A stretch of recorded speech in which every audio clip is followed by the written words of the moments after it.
Okay, so preparation for your for the first class next week. In this subject, we're going to be looking at, as I've mentioned several times, interactive media, digital audio, digital video, and user interactions.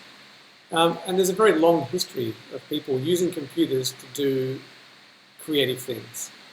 And in the slides that I'm going to post to UTS Online that we're looking at now, you'll see a number of examples with links to videos of some of these really early works. And your job is to check these out.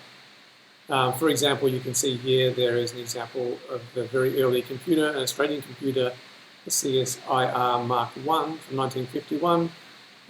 And there is a audio recording of, there's an audio recording of that computer playing really bad digital audio.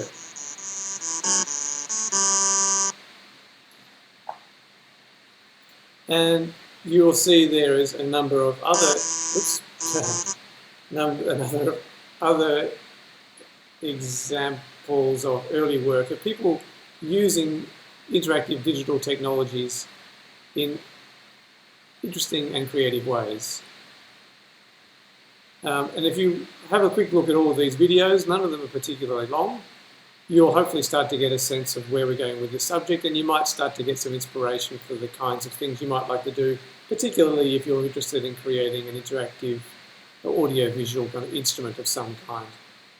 GOLAN LEVIN's work is a very good example of that. So you'll see there is around about, I don't know, 8 or 10 different videos that I would like you to watch. So that is homework number 1.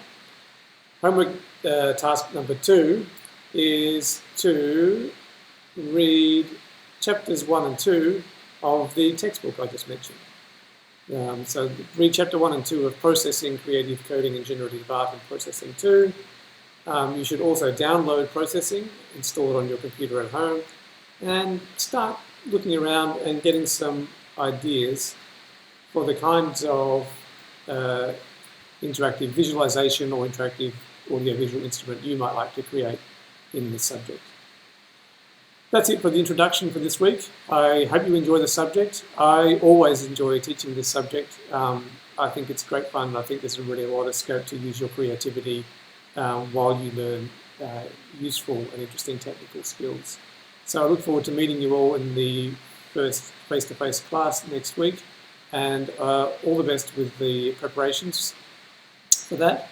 If you have any questions, please go ahead and post them in the UTS Online discussion boards. Maybe I've forgotten to mention something in this video that I really should have. Don't hesitate to ask, and I will try and get back to you as soon as possible. Right. Look forward to seeing you next week.